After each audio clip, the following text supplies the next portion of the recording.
Welcome to the Fast Track Guide to Mr. Prepper. Let's get started. The idea is to survive and thrive long enough to escape without getting caught by the agent. The game is not about surviving indefinitely or building the most beautiful bunker. Only a limited number of certain resources are needed to finish the game by month 4.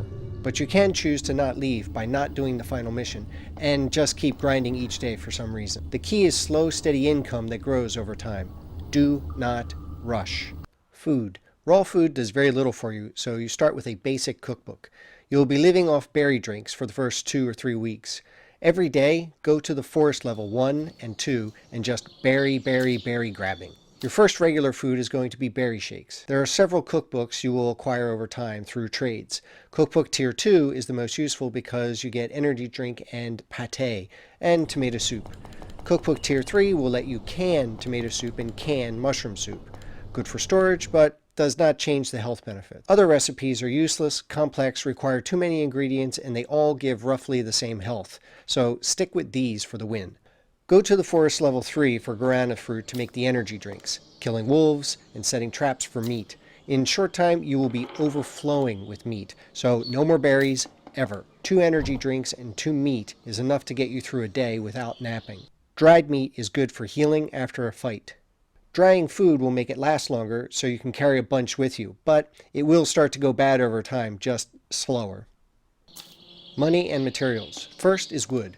Wood can be found in the forest. Just pick it up and then process it at the workbench. You can also buy objects from Sergey. The wood pallet or the wood crate are the same price per wood material. You will be then crafting chairs, tables, and shelves for Shelly. Each of these gives a net profit better than other items. You should be doing this every chance you get for the first month. Shelly will not be asking for the same things every day, and she will not buy an infinite number of them, but you should still be making them when you have extra time so you can sell them when she does want them. Getting metal before you get into the mines and having a refinery are going to be again through Sergey and Shelly. Start with the small box, then switch to large box, then barrels and bear traps. Glass will be coming from wall lamps. Buy as many as you can every day because 3 per day is a slow grind. After you get the kiln, you can melt iron ore to make metal, and you can melt stone to make glass. Stone is level 1 in the mine, iron ore is level 2 in the mine. Don't worry about electronics yet. You will get more after you have enough money to waste on the Jetsons' expensive garbage. Buy their junk slowly until you get to Tier 2. Then they will start selling computers and phones, roughly month 3.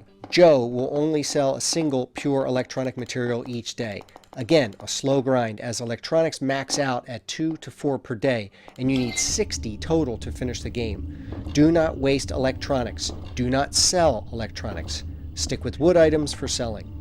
As soon as hunting is available, this is your moneymaker. Every other day, you should be setting traps. All your traps should be on the forest level 3 and 4. A good day of hunting gets you meat that you can cook and lots of sellable items. That adds up to bank. Foxtails, tusks, antlers, wolf's pelts, oh my. Bear traps have around 2 times the number of uses over basic trap and catch the same things, but it's 5 metal instead of 1 wood. You decide which is more economical. Both baits will return 1 item per use, but the top 2 baits will return 3 items per use. When you go to set and collect your traps, you should be spending some time on level 4 killing wolves. 5 wolf skins are a daily request from the huntress and give you $5 per skin, so having extra is always good. And you may run into some more wood lying around as well as guarana fruit that you can use for energy drinks, which are super important since you don't want to be wasting time napping. Energy drink comes from guarana fruit, dried, then cooked into energy drinks. It's in Tier 2 of the cookbook. When you start growing your own, you can give up on foraging altogether, just hunt and trap. You'll be using some of this money to slowly buy your gas from the junkyard at first. Gas is super useful for the mines, as it will produce lots of sellable items. Each chance you get, go to the mines and dump 2 fuel into each drilling machine. 1 fuel is $9, and you will get like $50 or more for each time you gather your winnings. Only use fuel in the mines until you start filling barrels of it at home. Every few days you will do a mine run.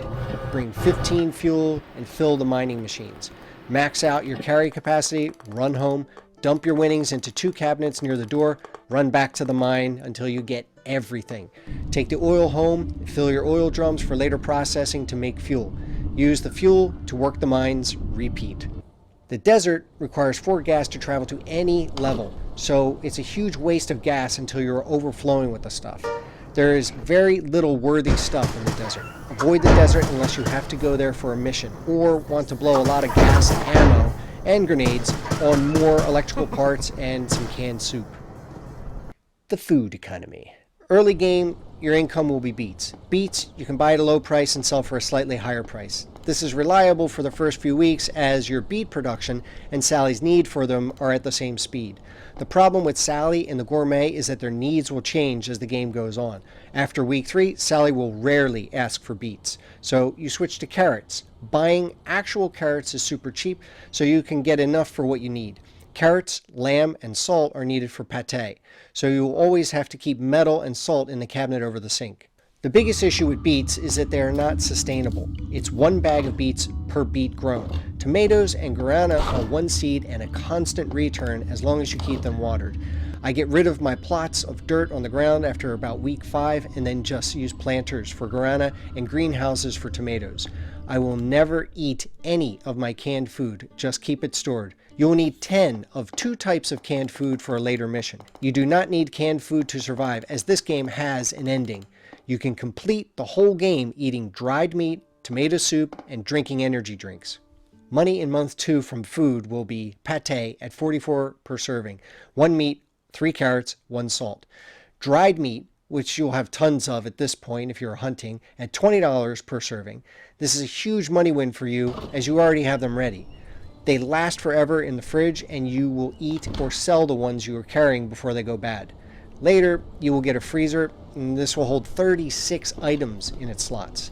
That's 4 times what a single refrigerator holds, and all the things will never spoil in there. So you know, even canned foods can start to spoil in the cabinet after 1 month. When you get to tier 3 of the cookbook, you will start canning stuff for future use, slowly putting them away. Never put anything in a bottle before month 3. Glass is too precious to waste. Cans, always cans. Canned tomato soup is 4 tomatoes. You can make canned mushroom soup, 7 mushrooms, as you gather mushrooms from the caves, as you explore them, but later you will only be using the mines for the machines and never ever have to gather mushrooms again. Switch to corn, which is sellable, and so is bottled corn. Corn is not renewable, but sometimes when gathering corn it will also give you a corn seed. Around month 3, you will have enough money and resources to start up a cash crop, things for making money instead of just eating. Some people choose apples, but it takes up a 2-story room for that. Oranges and cucumbers as they keep growing, so you only need to buy them once. They also have a small chance to drop seeds, so you can plant more without buying expensive seeds. Sunflowers and corn are also good, but once you have 40 of each, you can stop. Switch to something else. You will never sell more than 40 sunflowers because they are not a daily request. Shut off your money crop room once you achieve 40 of each sellable vegetable and fruit. People will only ask for a maximum of 10 each vegetable per week, and by that time, you are finished the game.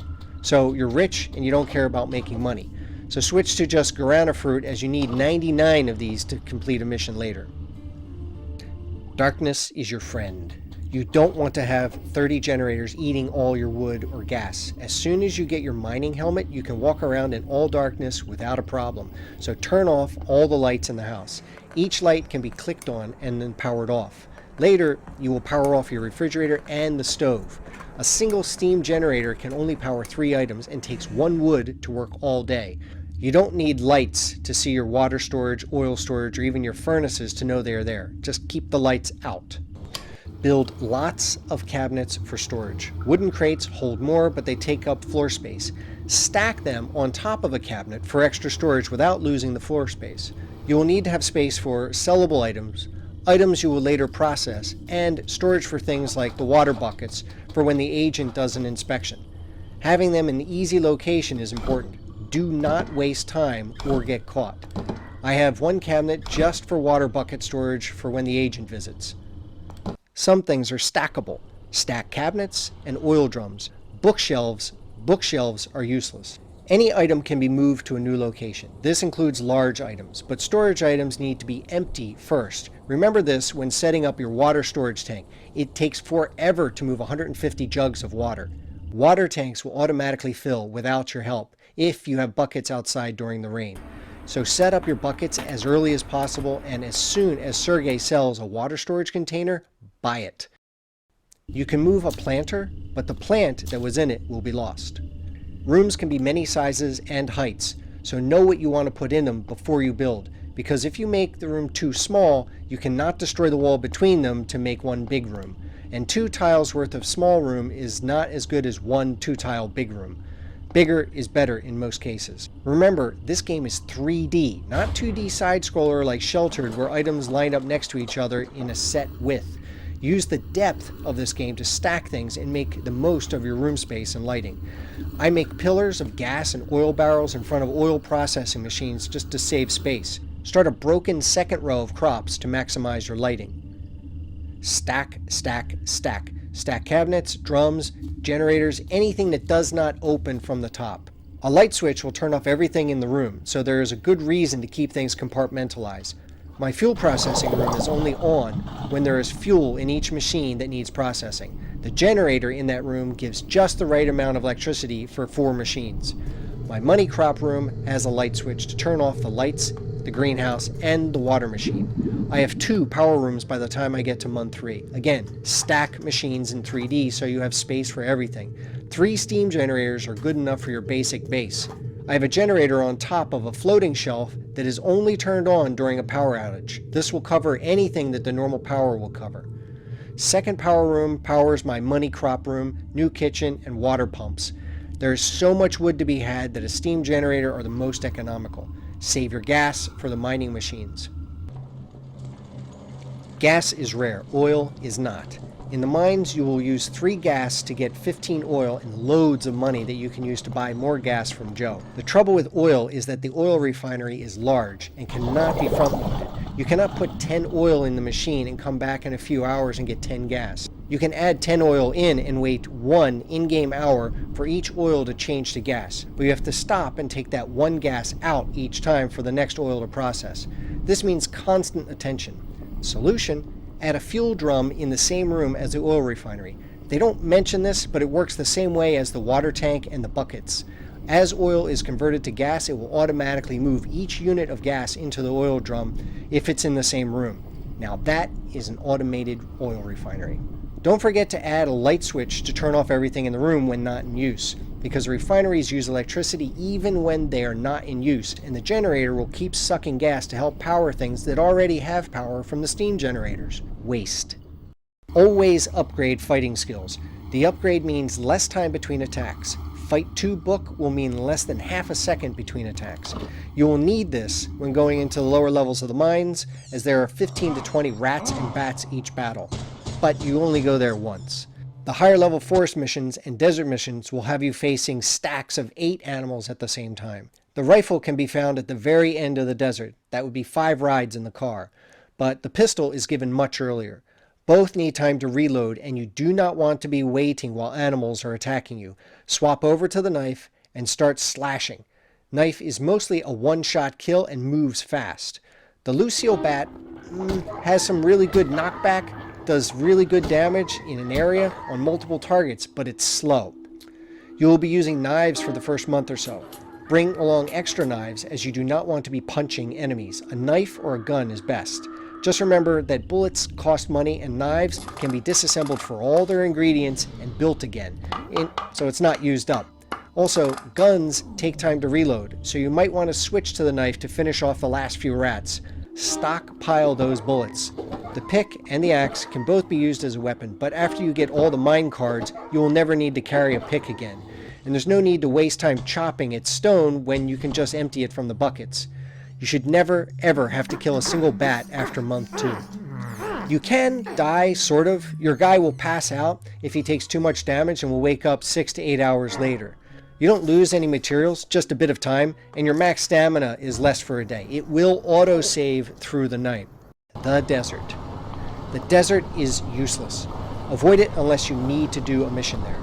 20 fuel is all you need for any mission. There are only 5 locations. No matter how full your gas tank is, the car will only travel to the next location and use 4 units of gas each time.